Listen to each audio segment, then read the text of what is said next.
Good morning, people. Uh, it's Saturday morning. It's pretty fucking freezing out here. Uh, the weather is supposed to change next week, like 60 degrees. Got some birds fucking chirping out there. So far, there's not any dogs barking. And last night, I finished a book, Tragedy and Triumph: The Journals of Captain R.F. Scott's Last Polar Expedition. And that's Robert Falcon Scott. Uh, I consider myself fairly well read when it comes to polar exploration. I really seem to enjoy those books and just fucking devour them. I've never read uh, an account, not a bunch of journals. I've never read an account of Scott's. Of course, I know what happened. Before I read this, I knew what happened. I've read a book about Amundsen, who beat him to the South Pole. I've read about Shackleton, but in here they talk about Shackleton some more. So Shackleton was there before uh, his famous expedition where they got crushed in the ice, and also Scott was there before. So there's a lot that I don't know that I need to catch up on, that I need to bone up on. This is nothing but his journals from the time that he leaves. This is in 1910.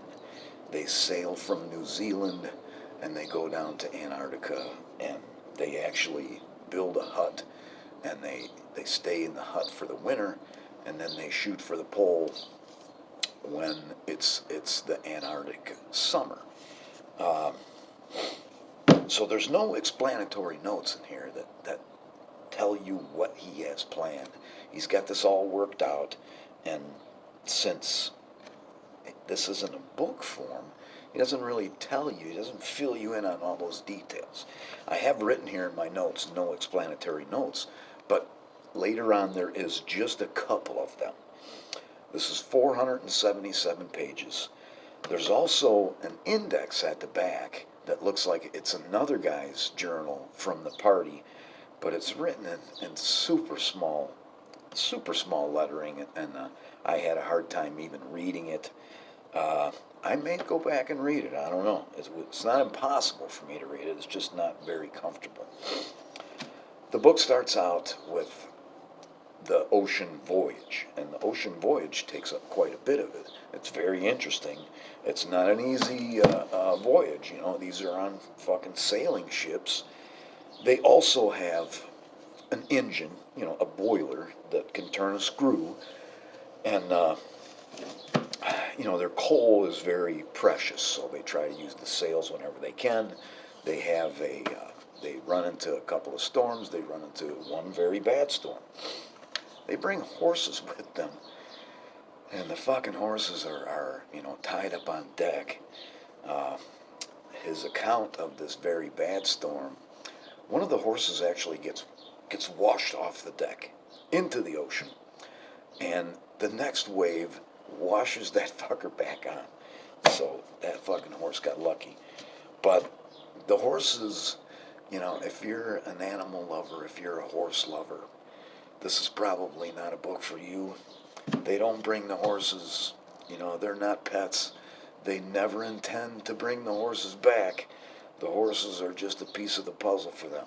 The horses help carry shit, and when they make the final, when they shoot for the pole, they plan on shooting these horses, feeding them to the dogs, and also eating them themselves. Uh, the ocean voyage is a pretty interesting part of the book. They don't refer to leopard seals as leopard seals. They call them sea leopards. They talk about killer whales, and the killer whales, when they get there, they have to anchor the ship. The name of the ship is the Terra Nova. When they get there, they have to unload, a fucking year and a half's worth of supplies. So it takes them, another part of the book is all about that. And the killer whales are like poking up their heads and looking at them. Like the killer whales would eat them if they got a chance. I just thought it was interesting. There's biologists and scientists that are part of this crew. Uh, when they approach Antarctica and they start to get into the shallow water, they use a thing called a Agassiz trawl, and it's named after Alexander, and it's designed to pick up animals, sponges, and other stuff that lives near the sea bottom. 1910, we already talked about that. Uh, Page 71. This is about the horses. The horses are sacrificial animals. Horses don't belong in Antarctica, but they take care of them because they need them. I'm trying to turn pages with my gloves on. That's how cold it is. They need them, for this to work. They also bring like tractors. There's no pictures of these tractors.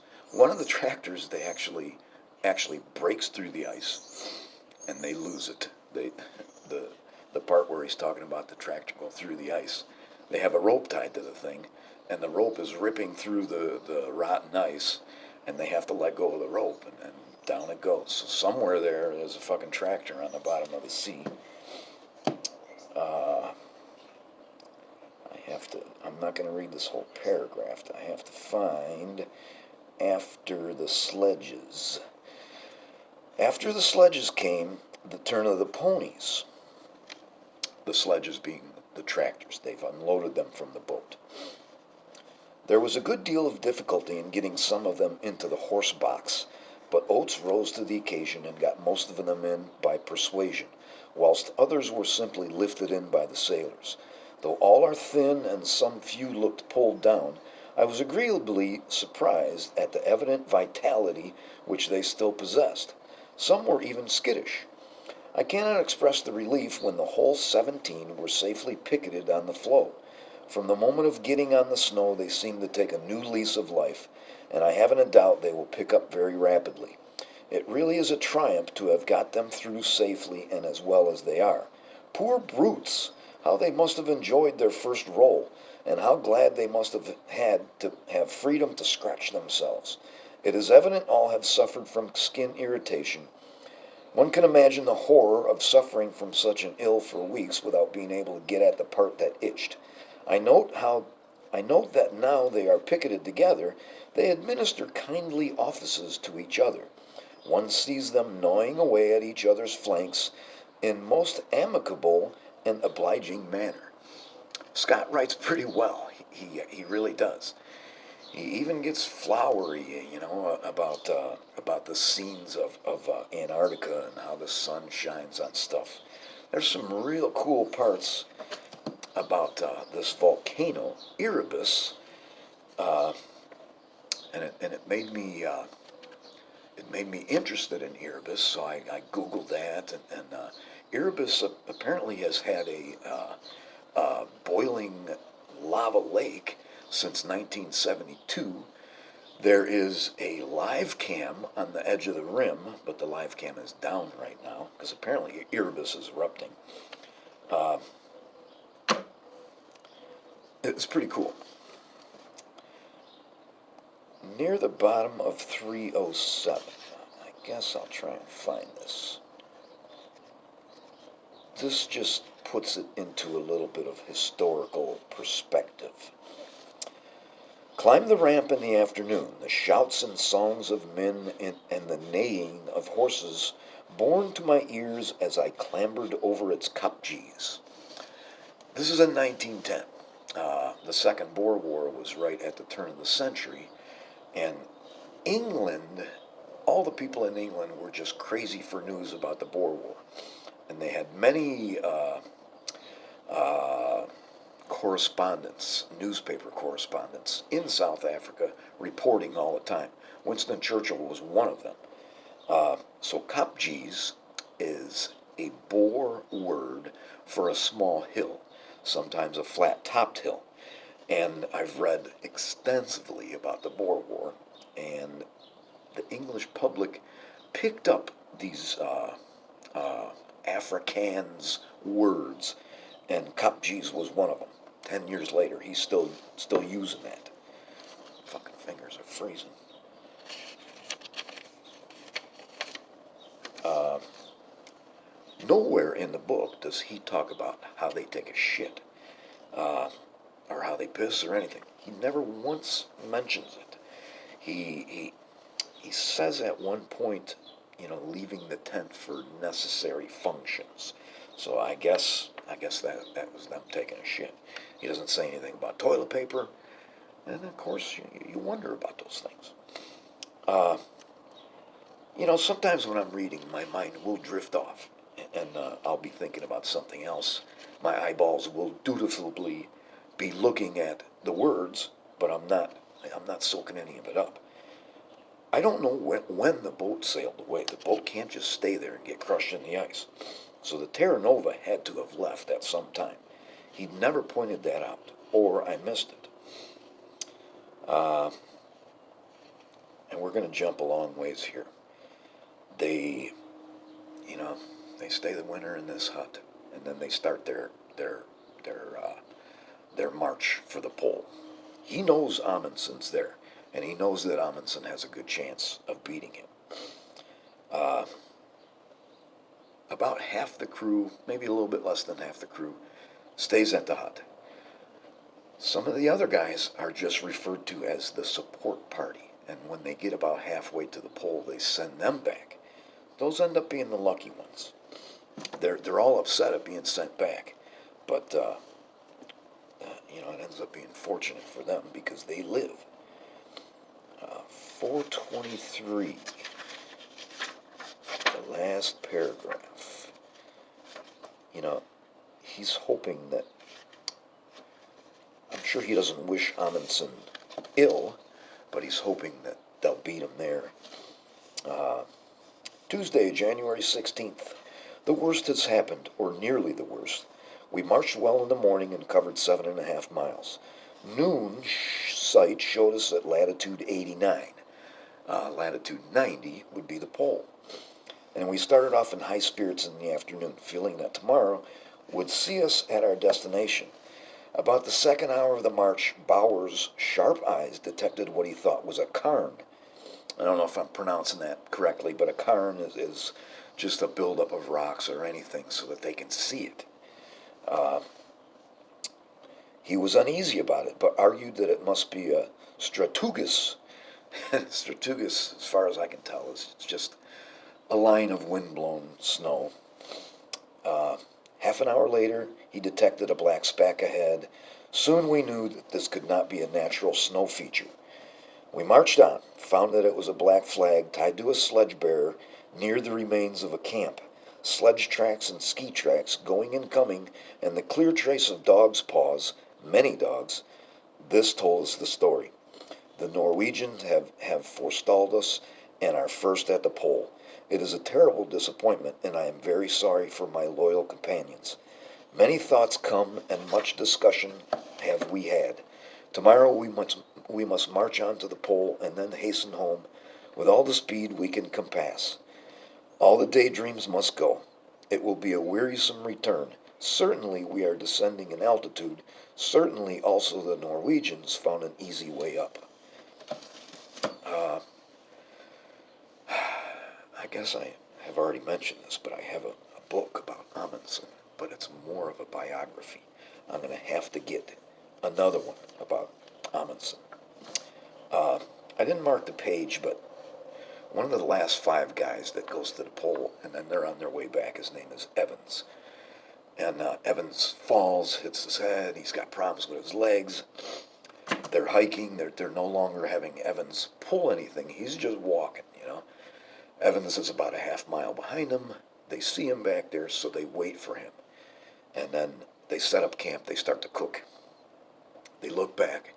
Evans is still a half mile behind them. So they go back, and Evans is still alive.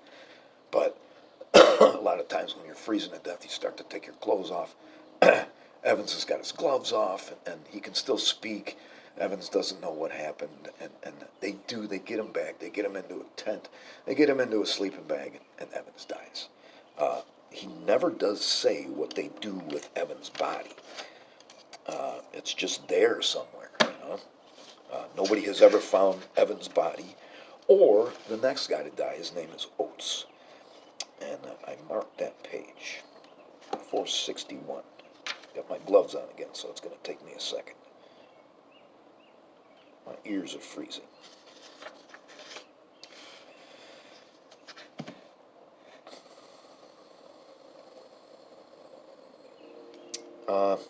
Evans goes out. This is not the paragraph I thought that I had marked. Evans is dying. Everybody, or not Evans, Oates is dying. Everybody knows he's dying. And Oates actually gets up and says, I'm going to go out of the tent. Don't come looking for me. I'll be gone for a little while. And he walks away, and nobody knows where he dies. Should this be found, I want these facts recorded. Oates' last thoughts were of his mother, but immediately before he took pride in thinking that his regiment would be pleased with the bold way in which he met his death. We can testify to his bravery. He has borne intense suffering for weeks without complaint, and to the very last was able and willing to discuss outside subjects. He did not, would not, give up hope till the very end. He was a brave soul. This was the end. He slept through the night before last, hoping not to wake, but he woke in the morning yesterday. It was blowing a blizzard. He said, I am just going outside and may be some time.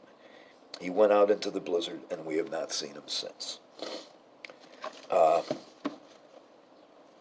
That's my last note. They keep going. Luckily, they're able to find these stashes of food that they have. They get 11 miles from another stash of food, but they're out of fuel. They're out of food. The weather is fucking horrible, like minus 41 degrees.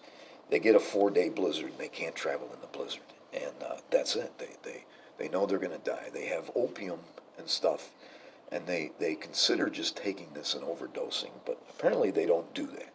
And they just die in their sleeping bags. And the rest of it is some letters that Scott wrote. His last sentence was like, for God's sake, look after our people. And when he's talking to the English government there, he wants them to take care of his wife and everybody else that dies. He wants their kids and shit to be taken care of. You know, they have this other crew that's back at the hut, and the other crew knows that they're late, comes back to one of the food stashes and waits for them there. They have dogs and everything. But they don't go any further. And it sounds like they were 11 miles apart. At this point, I don't even know if that 11 miles would have made a difference because they're all in rough shape. Scott talks about one of his feet, and he knows it's going to have to be amputated. They all have frostbite faces. The weather really fucks them at the end. Anyways, wonderful book. If you ever see this, fucking grab it. I came home last night. I still had 80 pages to read, and I read all 80 pages. Thanks for watching.